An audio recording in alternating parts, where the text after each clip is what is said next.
Bismillahirrahmanirrahim. Assalamualaikum warahmatullahi wabarakatuh. Salam sejahtera buat kita semua.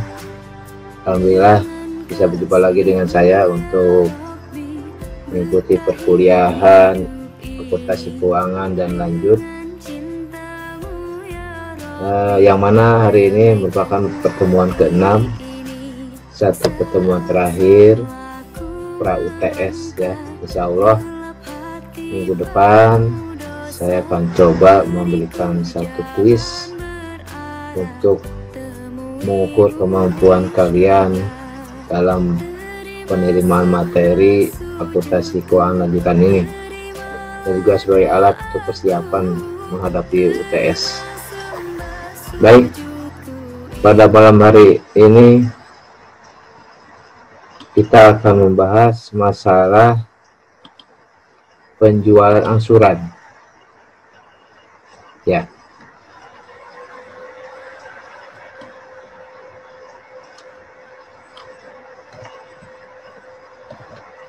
Untuk penjualan angsuran, mungkin diantara kita bahkan hampir semua ya pernah mengalami atau melakukan yang namanya penjualan angsuran, seperti kita membeli motor, mobil, rumah secara kredit ya, yang mana kita mengangsur cicilan pembayarannya setiap bulan, baik itu metode flat ataupun saldo menurun. Nah, kali ini kita akan coba membahas materi tentang penjualan angsuran itu sendiri. Baik, kita lihat bahwa penjualan angsuran itu merupakan suatu kontrak penjualan ya. Jadi ada kata-kata kontrak, berarti ini melalui suatu perjanjian ya tentang penjualan yang berisikan pengaturan pembiayaan dari suatu transaksi yang telah sepakati bersama antara penjual dan pembeli dalam satu perangkat satuan periode waktu tertentu. Jadi perjanjian angsuran ini sedianya sudah disetujui oleh penjual dan pembeli. Kita sebagai pembeli wajib mengetahui hak dan kewajiban yang tertera di dalam satu kontrak penjualan tersebut ya. Pasti yang namanya penjualan angsuran ada kontrak kreditnya ya. Nah, untuk penjualan angsuran biasanya pembeli memberikan uang muka ya, atau kita kenal dengan DP, singkatan dari down payment ya. Dan selanjutnya dicicil ya sesuai dengan kontrak perjanjian selama berapa bulan atau berapa tahun, seperti itu.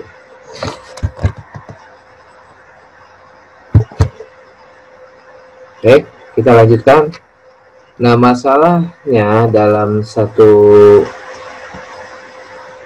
penjualan angsuran itu adalah pengakuan laba kotornya kapan itu diakui. Apakah pada saat penjualan atau pada saat penerimaan uang? Itu pertanyaannya ya.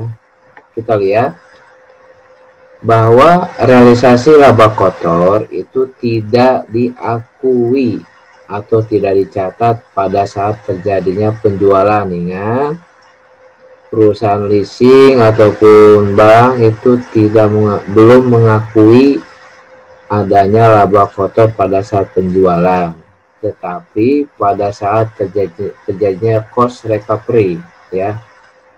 Jadi pada saat uang diterima cicilan itu dari si pembeli. Baik, bagaimana caranya? Ada dua metode pengakuan laba dari penjualan angsuran ya. Yang pertama adalah metode pemulihan biaya atau cost recovery method. Yang kedua metode cicilan atau installment method. Nah, dua-duanya ini kita akan bahas juga. Saya coba berikan contoh agar kalian semua bisa memahaminya ya.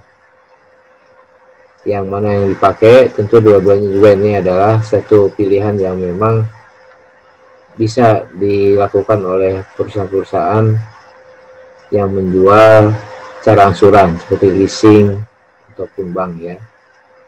Oke, kita lihat yang pertama dulu adalah metode pemulihan biaya atau cost recovery method ya. Kita lihat di sini metode ini mendasarkan bahwa semua uang kas yang diterima dari hasil angsuran pembeli diprioritaskan untuk pengembalian atau pemulihan biaya terlebih dahulu. Baru kemudian setelah angsuran mengcover semua kos atau biaya-biaya itu, sisanya adalah untuk diakui sebagai laba kotor gitu. Jadi ini metode pertama ini, uang angsuran tersebut diposkan dulu untuk menutup biaya-biaya daripada perusahaan leasing itu, sisanya adalah laba kotor ya. Baik, kita lihat sini ada contoh ya, PT Automobil yang menyetujui penjualan kepada pembeli Anda ya 1 unit mobil Ferrari. Amin ya, mudah-mudahan kita semua punya mobil Ferrari, amin ya. Ini didoain sama saya nih, seharga 6.600.000 rupiah. Aduh, maunya banyak amat ya. Dengan uang muka sekitar 600 juta atau 10% kurang ya, dengan masa pembayaran 30 bulan dengan angsuran tetap yaitu 200 juta sebulan, dan harga HPP-nya mobil tersebut adalah 5 miliar rupiah. Pertanyaannya adalah bagaimana pengakuan labanya dan berapa labanya, seperti itu kan ya. Baik, kita coba menjawab. Perhatikan baik-baik di sini, harga perolehnya tadi adalah 5 miliar. Oke. Dan cost recovery-nya pertama uang muka 600 juta. Angsuran dari 5M ini kan dikurangi 600 kan 4.400.000 ya.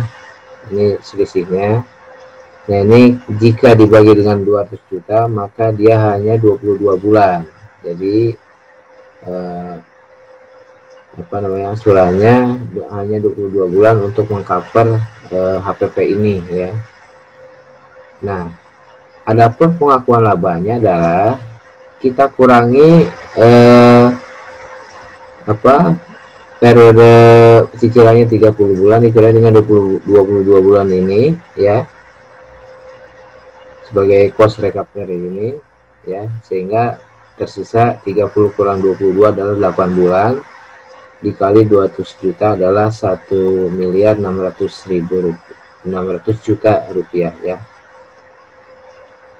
Nah, jadi inilah laba yang diakui oleh si perusahaan leasing tersebut ya. Jadi tidak diakui pada saat penjualan ya, tetapi pada saat pengembalian uang angsuran tersebut ya, selama 30 bulan itu ya. Bisa dipahami? Oke, baik. Bagaimana dengan cicilan metode kedua ya? Kita lihat metode cicilan atau installment method. Perhatikan metode ini mendasarkan bahwa setiap penerimaan angsuran dari pembeli, sebagian akan diakui sebagai cost recovery dan sisanya diakui sebagai laba kotor atau gross profit realization. Dasar pembagian menggunakan perbandingan antara harga jual dan harga perolehan. Baik, kita lihat langsung contoh yang sama seperti tadi ya. Ini masih tentang Ferrari ya.